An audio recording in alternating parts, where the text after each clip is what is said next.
Alright. Okay. Now, this is what we want. Definitely great school.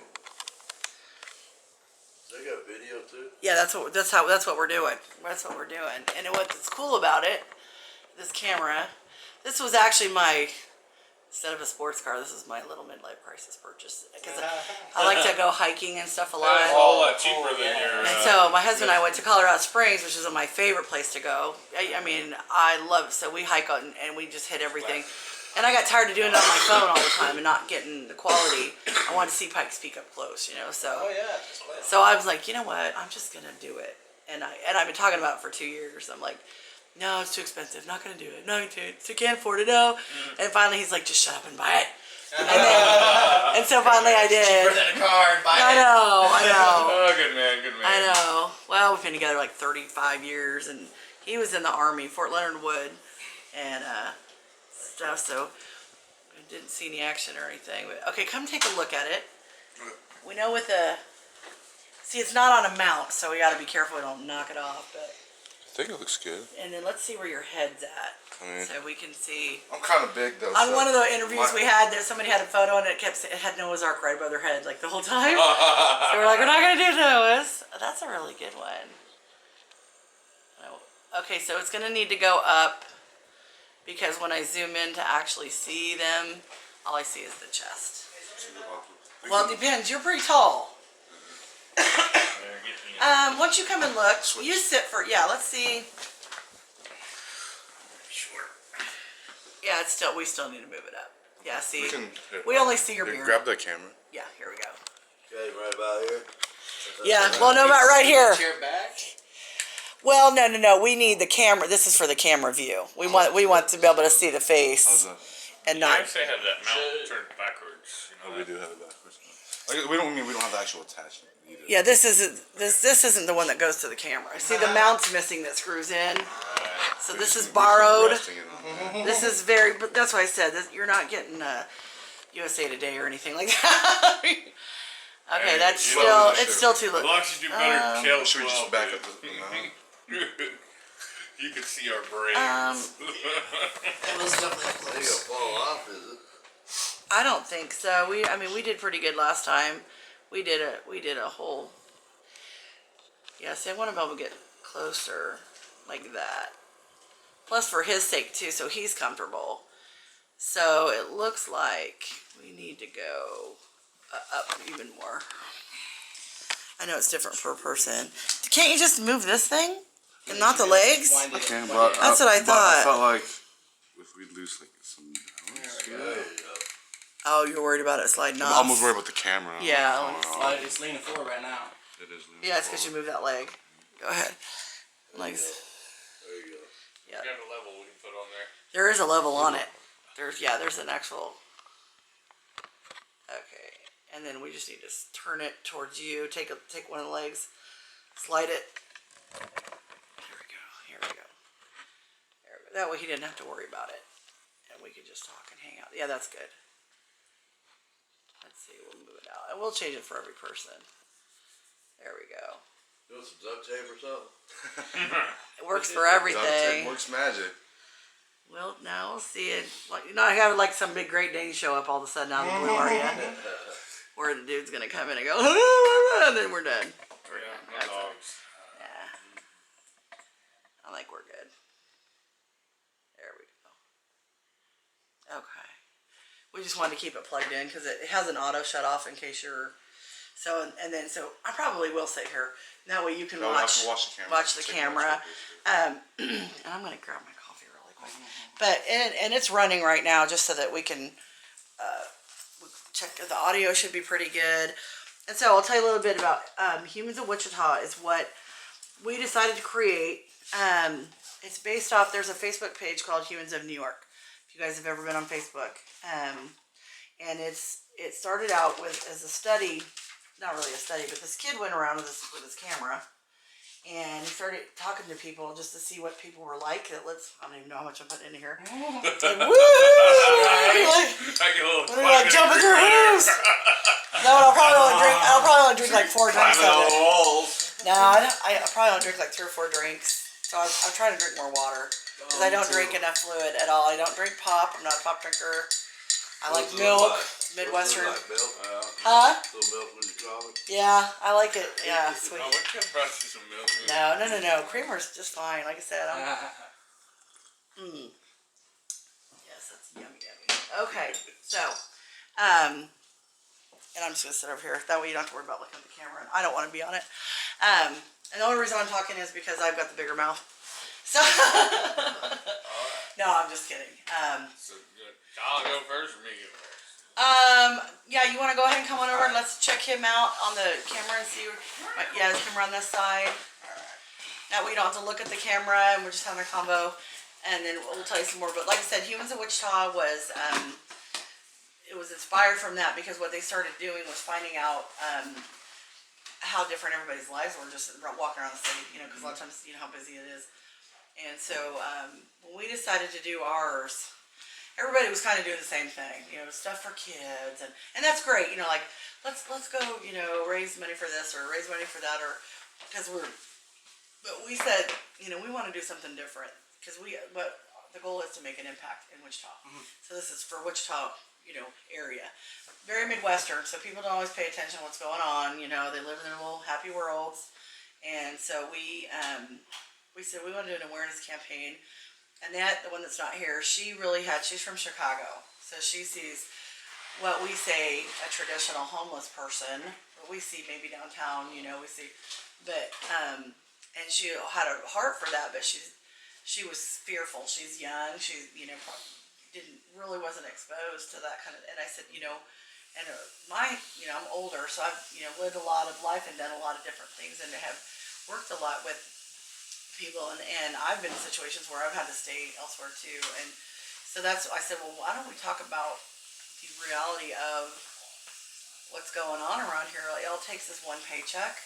It takes something, a divorce. You know, there's a lot of different reasons that people aren't in their own home. It's not always about loaded down on drugs, and drugs can come into it, and alcohol. We all, you know, a lot of us might have stories from that, but the whole thing is that, you know, we wanted to bring an awareness to Wichita that, first of all, the stereotypes are wrong. You know, yes, we'll see some, but there's always a story behind everything. Nobody ever sets out to say, I'm going to go down to Lincoln, and I'm going to go, you know, whatever. Military, big, especially that's the biggest, probably understated. But the one thing about Wichita is many people have a love for veterans that because of the McConnell, I think maybe is some of the, you know, some other cities that it's far away, it's in the news, stuff like that. But here, you know, you just be surprised, but they just don't. I think people assume that if you're in the military and something happens, you come back from service or whatever, that they're going to be fine. They're going to be taken care of. Everything's okay. You know, oh, surely the government will take care of it. Just go to the VA, you know. And,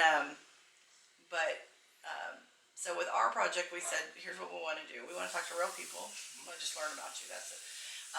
Not going to expose anybody in a weird way or anything. We're going to have a documentary this next Saturday, and you guys are all welcome to come to. Don't know how great it's going to be, but it's going to be. You won't even see the whole entire interviews here, but they will be. You'll be able to get a link to see them on YouTube for the whole entire interview. But these are going to be pieces of live. So basically, I'm just going to ask you some questions. We're just going to lead through and learn more about you, and each of you guys' stories are different. But our goal is for these interviews, first of all, is to let people know more about their brothers, sisters living around Wichita, what they've experienced, how you grew up, how you got interested in military service, what you experienced, and then as we fast forward to where you are today or what you've been through, because you're a really good example of going through the whole thing and making it out, and now you're going to come out and give back. And, but we also, you know, people they need to know that their behavior or their lack of it also can be hurtful in terms of not paying attention, not caring. And I know it's hard to relate to everybody. You know, they're not going to understand, you know, what you've been through if they haven't been there. So a lot of times it helps to be with other guys that's been there. or ladies. You know, I know there's both sides, but so we're just gonna a little bit about you. So where are you from? Where were you born? Actually, I was born in McPherson, Kansas, but I was raised out of Western Kansas, around Dodge City, Spearville, Kansas. Okay. It's, 15 minutes down the road from Dodge City. Grew up out there. I graduated, and then I went to college here at Hutchinson. I had a full ride scholarship for track and field, and so I spent a couple of years in college for business. But my passion was, since a young kid, you know, since I was 13 years old and older, was to be G.I. Joe. Yeah. Yep. And so it was always there, and I got to a point where personally I wanted to society. I have an older brother and two older brothers and an older sister, and they all graduated, went to college, did sororities and fraternities, got great degrees, and they've done the civilian side of society and life, and it just didn't fit me.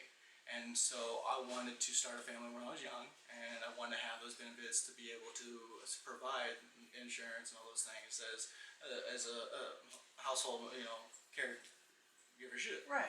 And so I chose to join the military, and so in 2005 I joined the Navy, and I became a Navy Seabee. How did you decide to pick the Navy? These are all the other units. Actually, it was funny because my cousin went to the Marines the year before, and he became a mechanic. And in Hutchinson, in the mall at that time, they had the armed forces. You know, I remember that. right. Yes. The Marine store was closed, and so next door was the Navy. And I had found out that at that time I thought it was two different branches. Then I found out that the Marines were part of the Navy. And so I went in and did the assessment, and they came back that I was extremely good at civil engineering. And so they selected me to go to the Seabees. And so I was a builder in the Seabees for 7 years. And what is Seabees? Seabees is the Naval Construction Force. Okay. Our main mission is to win the hearts and minds of the people around the world, and to provide secondary logistics and combat support to other branches. So what would you build when you're on location somewhere? Personally, for me, I graduated at the top of my class, and so when I went to the battalion, they selected me on deployments to be attached with the Joint Special Operations Task Force. And so I kind of island hopped my career. Cool. So it was kind of funny, because one of the things that I went to the Navy office and I said, hey, I want to join the Navy, but I don't want to go to boat. And they kind of looked at me weird. I was like, because I mean, obviously I wanted to be part of the Special Forces. I wanted to go that route, but I want to have a family. Right. And so, and of course with my And where you're assessment, from. right, and it was great because the CB community is only 12,000 strong. Out of 200,000 Wow. man force, it's the only other smaller groups is the Special Forces. And so, being from a small town, being in a smaller community and a small team, fit me a lot better than 650 Right. people in a battalion, Right. and so everything just kind of fit better So for me. much less culture shock for you. Right. Team fit that you felt good. And it seemed like I was back home, because it was the construction people. It was people who do like construction, Yeah. and so it was definitely Buddies. yeah, it was great. We were working well as a team, and of course, the Seabees, our first mission is to build, but it just like bees, if you put them in the corner or you mess with them, they will sting you. Yeah. And so we're trained in combat and everything that we need. So we're pretty much combat Marines with the skill to build. That's awesome. And so my deployments, like I said, I was attached to the Special Forces, and one of my deployments was to the Philippines. And there we would go with attached with the Navy SEALs, and we would go to small villages and build them schools and hospitals, and provide help the Filipino government, because win the hearts and minds of those people, to show that even though they're the farthest chain in the Philippines, that they're still there, because what was happening at the time, and this is 2008, that they were taking men and boys out of the villages and putting them in boot boot camp style Right. concentration camps to fight, and then send them again to Afghanistan and Iraq to fight against us. Wow. So Philippines was kind of like the nest of. So it's kind of an internal backward way. It was right. Wow. It was the fight before the fight. Yeah. And so we were there to deter all of that and help the Filipino government build international relationships with those villages. Education for me to listen that they're basically militant in a way in the Philippines. Most Americans would think, oh, we're all on the same team together, and then here you're saying they're training these people to go in on the backside and work with the Afghanistan. And at that time it was Al Qaeda, and there was several cells, different branches that would cause conflict. Did you have any kind of special training? Did they make you aware of how to deal with that situation, or deal with people that may be associated with Al Qaeda? We always had.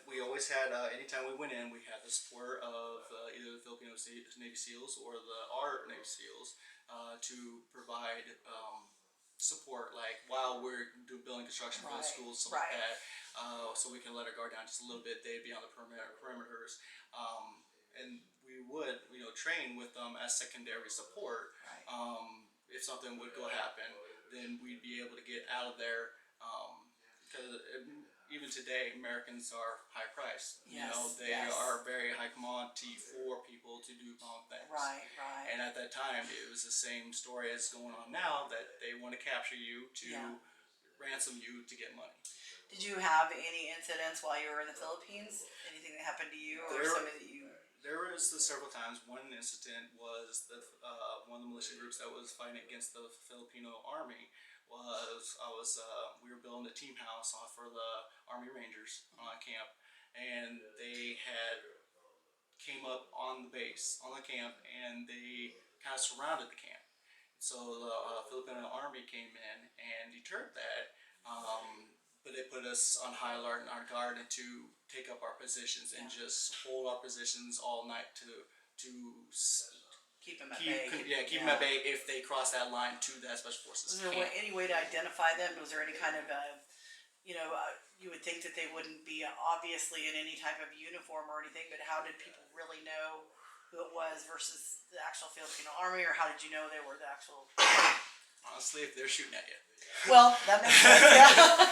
So they're actively coming up aggressive. In that place, I mean, it's a completely different type of environment of warfare. Right. It was jungle warfare. Guerrilla, It was very guerrilla warfare. Yeah. They, just like IEDs and roadside bombs in Afghanistan and Iraq, they would use those on the trails, on the routes, and honestly, and at that time, the Filipino government and just the Philippines in general were going through a civil war themselves. Yeah. How old were you at the time when you were there? At that time, I believe I was 24.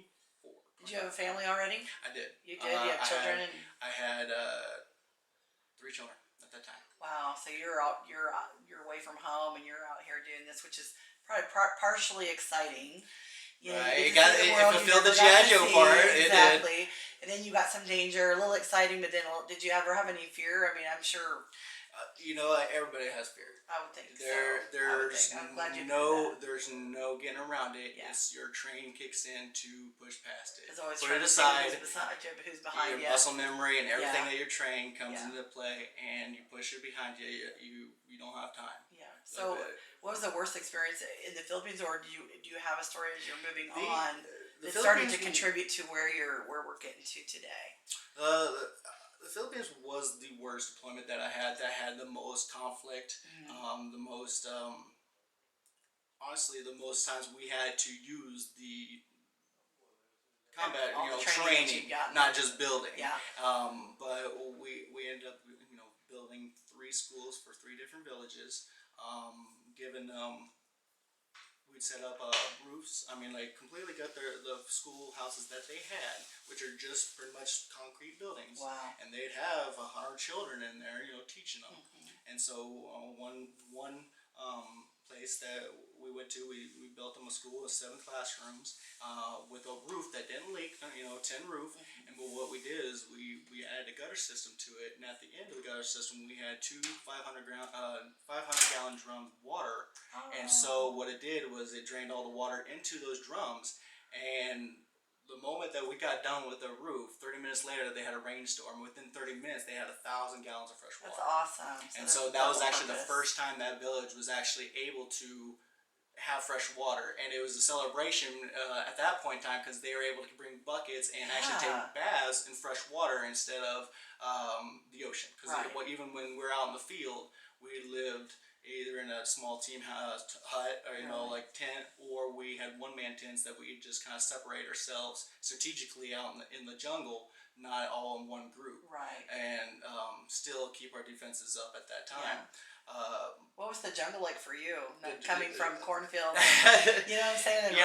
It was kind of funny. You see movies, you hear all the sounds and sights of movies from like Vietnam and all that stuff, and there's so many helicopters going in and out. And you're in the jungle. It's the closest thing I think to Vietnam that I could ever experience without actually being there. But it's tropical climate. It's humid. It's a humid jungle. It's big weird bugs. The biggest. It was amazing. I just one thing was I cleared off the sidewalk one time, and underneath the compost of leaves and everything, there's earthworms. Now the earthworms were the size of my pinky, and they're this long. Whoa! Yeah. And they're just normal earthworms. It was crazy. I thought they're little snakes, and I looked at them, and sure enough, everything is supersized. Everything in the jungle is supersized. It's crazy. And the monkeys, if you love them, but they'll drive you crazy. And they're just out free roaming. Of course, that's their habitat. That's their habitat. The little chickaboo monkeys. I mean, great to watch. It's funny, but do they literally just go hang out? Because I have heard stories where they just show up where they feel like. Oh yeah, absolutely. They're just like, hi, and you're. There was quite a bit of dog population there, but there was monkeys. It was comical. They would come and take bananas. But of course, when you're on our time, when we go back to the team house, the SEALs team house, and one location, you try to get some sleep, and the monkeys at 4 o'clock in the morning be on the roof, running on the tin roof back and forth, and you just want to curse the monkeys. Come on now, stop it, stop it, monkeys. All right, so how long? What did you do next after the Philippines? Where did you go? What was your next assignment? When I got back from the Philippines, that was the end of my sea time. And so my next deployment, I was with the SOAR time. And so my next duty station was in Key West, Florida. Okay. And so down there, I was attached to a CBMU, Construction Battalion Maintenance Unit. So what we did down in Key West, there's 3 military bases, 2 naval stations, and 1 Coast Guard base. And in that group, we had public works that take care of all the buildings, all the maintenance, all the vehicles. Right. And so what we did was we support the public works side and do projects and help the community, and of course keep up our combat skills. We'd train. We would always have systematic of training, combat training, going to the rifle range, keeping up on those skills. But then of course going out and helping the community, building stuff, always keeping both sides of our skill level at the highest level that they can be. Right. So let me ask you how all these things are really wonderful. Getting to you on a personal level, how did you handle stress while you're in there? I mean, most people drink a little bit. Yeah, absolutely. I mean, some people smoke a little stuff. There was. Yeah, absolutely. I mean, personally, I went through it. I mean, it started like in the Philippines, where it was just like you get overwhelmed. So, what's the first thing that you were introduced? Was there anything you were introduced to that was different than home, in terms of drugs, alcohol, or any kind of a? Well, it's mostly alcohol, because I mean the Navy has a zero policy for drugs and and that kind of thing, and even on deployments, you're in that kind of situation, you put your teammates in danger Yeah. when you enact in those kind of behaviors. Right. And But I mean, it still goes on. People still do it. It still goes on. For stress. It They does. just don't say it on record. You know? Right. And I get that. You don't have to share anything you're not comfortable with. You know, the goal of our conversation is to share the reality of your life and what's going on and how you got where you are. So I'm asking these questions not to make you look bad or anything, but no worries. so that It's you're truth. real I mean, for it's people. my testimony, Exactly, yes. and that's what we want to hear. So you said the stress started in the Philippines, like you started dealing with stuff. So what do you mean by that? Well, just the stress and pressure of actually being there. It's not training. You're get in shot. action doing it on the Something happens to you. You don't get a second chance. right. It's you make mistakes on the battlefield so you don't bleed. Right. In training so you don't bleed on the Were battlefield. you ever attacked or hurt, or did you I experience? was never hurt. There were several times that they would just show up like real warfare, and just all of a sudden you hear a pop shot coming out of nowhere, and figure out where it's coming from, and take like I said, we had a great support system, and any kind of cheap shots, I would say, at us, or anytime the intel would come in that they had a organized group trying to come and snatch and grab us for ransom. Right. We would pack up and we would get out of there, and the SEALs had great support of boats and transportation to get us where we needed to and be safe. Did that happen while you were there, though, to anybody that you knew? Did you witness anything pretty tragic, or to the effect of any kind of abduction or physical violence? The abductions, we were able to act on the intel that we had, and everybody stays safe. And the Special Forces, hats off to them, they did a great job. That was one place that they were on top of their game. I started with some of the best men in the world and some of the nicest guys. I mean, it was just amazing. They had nothing to prove, and it was nice to be in their company. And I'm very honored to be there. And they asked me, it's like, well, were you a Navy SEAL? No, I was a Navy Seabee, but I got to serve with them, and that was a privilege myself. So, in action. there was an incident, and some of everybody goes through some kind of emotional depression or some kind of outlet. And there were several times. There was one incident where we were with Filipino Seabees. We had Filipino Seabees. There's several of them that came with us. And there was one incident that I had already. We usually kind of hung out after we were done and all that stuff in the evening, because we all kind of lived on site, and just camaraderie and building relationships. And there were two Filipino Marines playing around with a grenade. The moment that we walked away to go back to our tents and stuff like that, it went off, and both of them were killed. Oh man! And pretty startling to see. It's probably gory and not even. Well, it just, it you just took them out. I just there, and then walked away, and you think, and at the moment I thought, it was pretty loud, so I thought it was indirect fire. Right. But it turned out that it was those two goofing around with something they shouldn't. Which it is actually more common than people realize too. That's another story, but that's true. There's a lot of that. Just guys goofing around thinking we're fine, and unfortunately. So what'd you do after that? Did you? Literally your reaction. What'd you guys do? Everybody tried to. Yeah, it just training kicks in again. Yeah. Your training kicks in. It's not mass casualty, but it was just that they were gone. Yeah. So it was at that time it was respecting them. Yeah. And so getting the area cleaned up, getting it secure, making sure reiterating, don't play with grenades. Right. That's why on Claymore Mines it says do not eat. Really? It has That's wild. because somebody they don't have warning labels on things unless it's actually happened before. That's wild. And so it has to be reiterated because some people just don't listen. Why it says coffee cups hot may burn you. Right. So that for me, and besides the on-site attack of the Special Forces camp, we were pretty safe. Yeah.